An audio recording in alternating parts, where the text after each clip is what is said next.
तो नमस्कार साथियों, क्या हाल है आप लोगों का। आज बहुत दिनों के बाद मैं एक वीडियो बना रहा हूँ। बहुत दिनों के बाद दोस्तों, बहुत प्रॉब्लम चल रहा है, वीडियो नहीं बना पा रहा हूँ समय समय से। लेकिन मैं आप लोगों के लिए एक इम्पोर्टेंट वीडियो आज लेकर आया हूँ, जिसमें हम लोग पढ़ने वाले हैं plaster of Paris. Plaster of Paris क्या होता है, ये क्लास 10, अगर इस बार 2026 में आप लोग 10 के बोर्ड एग्ज़ाम देने वाले हैं तो बहुत ही महत्वपूर्ण ये टॉपिक होने वाला है दोस्तों। क्योंकि आप लोग को भी मालूम होगा मेरे भाई कि आप लोग का 2026 में बोर्ड एग्ज़ाम है। 6 महीना बीत चुका है, मात्र 6 महीना और बचा है, और ये 6 महीना भी बीतने में ज़्यादा वक्त नहीं लगेगा। अगर आप लोग अभी से तैयारी में नहीं जुटिएगा तो कुछ नहीं हो पाएगा, बहुत मुश्किल होगा। आप लोग अपने से समझिए, अगर आप लोग रोज़ रोज़ खाना नहीं खाइए, खाली बना कर छोड़ दीजिएगा, और रोज़ का खाना सोचिएगा आप एक दिन में खा लें, तो संभव है मेरे भाई? नहीं संभव है। उसी तरह अगर आप लोग रोज़ रोज़ प्रैक्टिस नहीं करिएगा, रोज़ रोज़ आजे से अगर तैयारी में नहीं लगिएगा और सोचिएगा परीक्षा जिस दिन नियर आएगा उससे उस दिन हम लोग तैयारी करेंगे, तो क्या संभव हो पाएगा? नहीं संभव हो पाएगा। इसलिए आप लोग अभी से अपनी तैयारी में पूरी तरह से जुड़ जाइए, अगर आप अच्छे मार्क से पास होना चाहते हैं तब। इसलिए मैं आप लोगों के लिए केमिस्ट्री का, दोस्तों ये जो प्लास्टर ऑफ पेरिस है ना, ये केमिस्ट्री का चैप्टर 2 का टॉपिक है ये, जो कि बहुत मुझे इम्पोर्टेंट लगता है। इसीलिए मैं इसका एक वीडियो आप लोगों के लिए लाया हूँ, ताकि आप लोग का हेल्प हो सके। मैट्रिक के परीक्षा में जो प्लास्टर ऑफ पेरिस है, बार बार पूछता है कि प्लास्टर ऑफ पेरिस क्या है, प्लास्टर ऑफ पेरिस को समझाएं, प्लास्टर ऑफ पेरिस को बताएं। तो उसी पर मैं आज चर्चा करूंगा एकदम आसानी से, एकदम आसान भाषा में मेरे दोस्तों, कि अगर इस वीडियो को आप पूरा देख लीजिएगा तो मुझे नहीं लगता है कि आपको प्लास्टर ऑफ पेरिस अगर परीक्षा में आ जाए तो छूट पाएगा। ये मैं चैलेंज और दावा के साथ बोल रहा हूँ मेरे भाई, क्योंकि इतना आसान भाषा में मैं आप लोगों को सिखाऊंगा।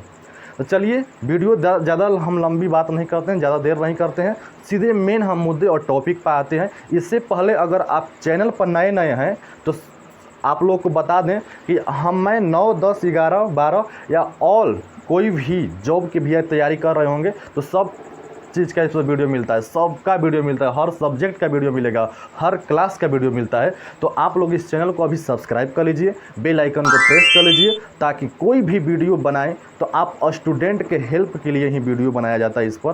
तो आप सभी स्टूडेंट लोगों को, आप सभी मेरे भाई बहन का हेल्प और थोड़ा मदद हो सके, इसलिए आप लोग चैनल को सब्सक्राइब करके रखिएगा। चलिए वीडियो को शुरू करते हैं। देखिए, मेरा टॉपिक है प्लास्टर ऑफ पेरिस। पहले जब भी पूछेगा परीक्षा में कि प्लास्टर ऑफ पेरिस को बताइए, तो देखिए सबसे पहले आपको क्या करना है, प्लास्टर ऑफ पेरिस का रासायनिक सूत्र लिख लेना है कि इसका रासायनिक सूत्र होता क्या है। जब रासायनिक सूत्र लिख दीजिएगा ना, तो उसके अपने आप रासायनिक नाम बन जाएगा। जब रासायनिक नाम बन जाएगा तो लिखना पड़ता है इसको बनाने की विधि, और जब बनाने की विधि लिख लीजिएगा तो मात्र एक टॉपिक और एक चीज़ इसमें और बच जाता है, उपयोग। मतलब इसका उपयोग कहाँ कहाँ किया जाता है, तो वहीं आज चारों पर चर्चा करेंगे। ध्यान से देखिए वीडियो को। तो सबसे पहले क्या बताए हैं कि प्लास्टर ऑफ पेरिस जब पूछेगा तो पहले क्या करना है, इसका रासायनिक सूत्र लिखना है। तो मेरे भाई, इसका रासायनिक सूत्र क्या होता है पहले हम लोग लिखते हैं।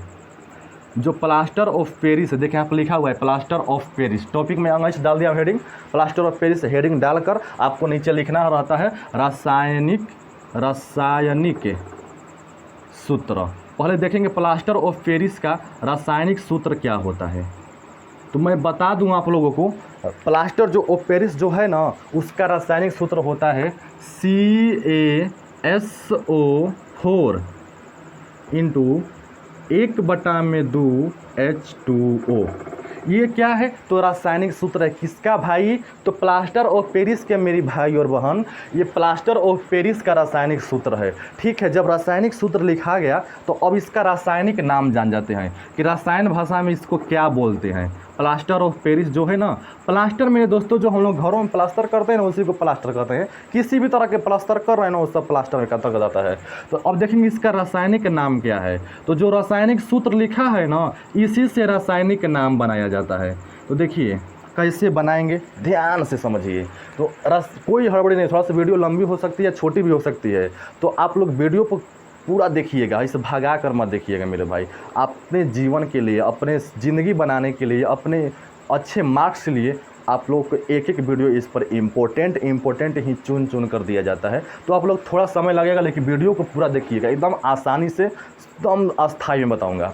देखिए, प्लास्टर ऑफ पेरिस का रासायनिक सूत्र होता है CaSO4 × 1/2 H2O। ये रासायनिक सूत्र हो गया, लेकिन इसका रासायनिक नाम क्या होता है? देखिए, इसी का रासायनिक नाम बनाया जाता है। Ca से क्या होता है? कैल्शियम। लिख दीजिए कैल्शियम।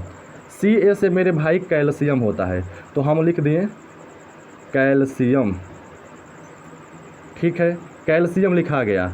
हाई देखिए, SO2 रहता है ना, तो लिखाता है सल्फर डाइऑक्साइड, लेकिन SO4 है। जब SO4 है ना, तो बोलाता है सल्फेट। तो लिखाएगा कैल्शियम सल्फेट। यहाँ तक कोई दिक्कत तो नहीं है सर? कोई दिक्कत नहीं है, तो लिखा गया कैल्शियम सल्फेट। आगे देखिए, 1/2 है ना, मतलब 1 का आधा है, तो आधा का बोला जाता है अर्ध, तो इसको बोलेंगे 1/2 को अर्ध, तो यहाँ लिख देंगे अर्ध। ठीक है, अर्ध लिखा गया। H2O मतलब होता है हाइड्रेट, लिखेंगे यहाँ हाइड्रेट। कोई दिक्कत है मेरे बाबू? कोई दिक्कत है आप लोग को? देखिए, यहाँ पर लिखा हुआ रासायनिक सूत्र लिख दिए। अब इसी का रासायनिक नाम बनाया जाएगा, तो कैल्शियम सल्फेट अर्ध हाइड्रेट, ये इसका रासायनिक नाम हो गया। तो मेरे भाई, आप लोगों को क्या बताए हैं मेरे बाबू कि आप लोग को खाली इसमें रासायनिक सूत्र लिखना होता है, रासायनिक नाम। जब 2 चीज़ लिखा जाएगा तो आपको बनाने की विधि लिखना है। अब बनाने की विधि हो जाएगा ना, तो उपयोग देखेंगे। तो पहले देखते हैं बनाने की विधि। तो देखिए, बनाने की विधि कैसे बनाते हैं। देखिए, यहाँ पर डाल रहे हैं हेडिंग, हम हेडिंग मार दे रहे हैं, बनाने की विधि। यानी कि जो प्लास्टर ऑफ पेरिस है ना, इसको किस तरह बनाया जाता है, वही विधि को जानना है।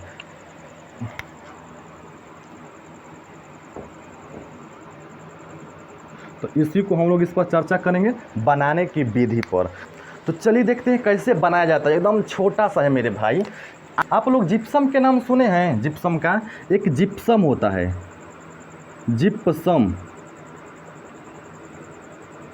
अगर जिप्सम को 120 डिग्री सेल्सियस, देखिए कितना हीट करना पड़ रहा है इसको प्राप्त करने के लिए। जिप्सम को अगर 120 डिग्री सेल्सियस तक गर्म करते हैं, गरम करके लिख रहे हैं मेरे भाई, जिप्सम को 120 डिग्री सेल्सियस तक गर्म करके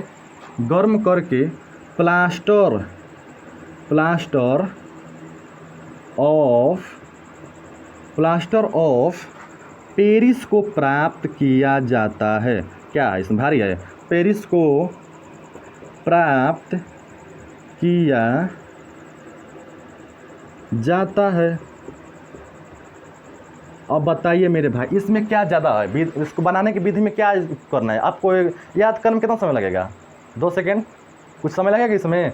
जिप्सम जो है ना, जिप्सम को 120 डिग्री अगर सेल्सियस तक हम लोग गर्म करते हैं ना, तो जो जिप्सम है वो प्लास्टर ऑफ पेरिस में चेंज हो जाता है। कोई दिक्कत बनाने में तो नहीं है सर? ठीक है, यहाँ तक लिख लिए ना, तो नीचे थोड़ा और एग्जामिनर से नंबर लेना है ना, तो देखिए क्या करना होगा। यहाँ पर क्या करिएगा, हम क्या किए हैं, जो जिप्सम है, लिखेंगे यहाँ पर जिप्सम। जो जिप्सम है इसको हम क्या किए हैं, तो सर 120 डिग्री सेल्सियस, यहाँ पर हम रेड पेन से लिख दे रहे हैं यहाँ पर 120 डिग्री सेल्सियस। तो क्या कर रहे हैं, गर्म कर रहे हैं। तो बताइए, जब जिप्सम को हम 120 डिग्री सेल्सियस तक गर्म कर रहे हैं, तो क्या बन जा रहा है, प्लास्टर ऑफ पेरिस। मेरे बहनों, मेरे भाई, प्लास्टर ऑफ पेरिस बन जा रहा है। कोई दिक्कत तो नहीं है सर? यानी कि एक जिप्सम जो है, इसको 120 डिग्री तक हम गर्म कर रहे हैं, तो प्लास्टर ऑफ पेरिस बन जा रहा है। बुझा रहा है ना मेरे भाई? नहीं बुझाएगा तो आप लोग क्या करिएगा ना, वीडियो को थोड़ा इसे बड़ा साइज में कर लीजिएगा, ताकि फ्रेश नज़र आए। ध्यान से आपको देखना है, खाली कुछ करना नहीं है, और आप लोग उतारिएगा जब समझा लेंगे तो यहाँ देखिए, जिप्सम लिख दें कि जिप्सम है, उसको 120 डिग्री तक गर्म करेंगे तो क्या बन जाता है, प्लास्टर ऑफ पेरिस। तो यहाँ पर देखिए, जिप्सम जो है ना, जिप्सम का सूत्र होता है CaSO4 × 2H2O। ये मेरे जिप्सम का रासायनिक सूत्र है। जिप्सम का क्या होता है, CaSO4 × 2H2O। 2H2O, ये हमारा जिप्सम का सूत्र होता है। इसको क्या करना है मेरे भाई, तो आप लोग को भी पता हो गया कि इसको हम सर कर रहे हैं ना 120 डिग्री तापमान तक गर्म कर रहे हैं, हीट कर रहे हैं। तो बताइए मेरे भाई कि जब जिप्सम को हम 120 डिग्री तक गर्म कर रहे हैं तो क्या बन जा रहा है, प्लास्टर ऑफ पेरिस। तो यहाँ प्लास्टर ऑफ पेरिस का सूत्र लिख दीजिए, क्या होता है, तो CaSO4 इंटू 1/2H2O, यही ना बन रहा है यहाँ पर, यही ना प्लास्टर ऑफ पेरिस है। मतलब कि जिप्सम जो है ना, जिप्सम का सूत्र लिख दिए हैं, जिप्सम को 120 डिग्री तक गर्म किए हैं तो क्या बन गया है, प्लास्टर ऑफ पेरिस। तो यहाँ प्लास्टर ऑफ पेरिस का सूत्र लिख दिए हैं। तो ये हमारा बनाने की विधि हो गया। कोई दिक्कत है मेरे भाई, कोई दिक्कत है आप लोग को, नहीं दिक्कत है।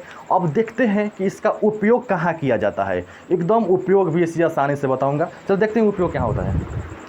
तो क्या करें दोस्तों, इसको मिटा दें। चलिए देखते हैं क्या इसमें जगह मिले तो लिख दे रहे हैं। देखिए यहाँ पर लिख दे रहे हैं इसका उपयोग, यहाँ पर उपयोग लिख रहे हैं, उपयोग। अब इसको रेड लाइन से अंडरलाइन कर दें, उपयोग, यानी कि देखेंगे इसका उपयोग कहाँ कहाँ किया जाता है, ध्यान समझिएगा। तो सबसे पहले मेरे भाई, सबसे पहले इसका उपयोग मूर्ति बनाने में किया जाता है, मूर्ति बनाने में है, लिख दे रहा है यहाँ पर कि मूर्ति बनाने में। मतलब कि सबसे पहले जो देखिए मूर्ति को लोग प्लास्टर नहीं करते हैं, शरीर को क्लोज चिकनाते हैं, तो हमारा प्लास्टर होता है। मतलब पहले मूर्ति बनाने में। दूसरा नंबर में कहाँ होता है मेरे भाई, तो देखिए टूटी फूटी हड्डियों को जोड़ने में। कहाँ होता है, तो टूटी फूटी हड्डियों को जोड़ने में,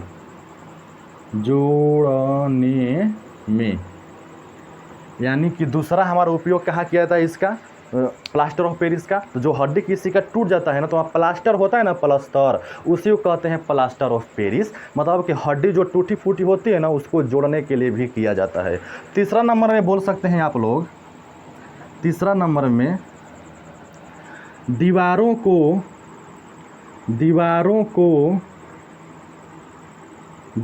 को चिकना बनाने में।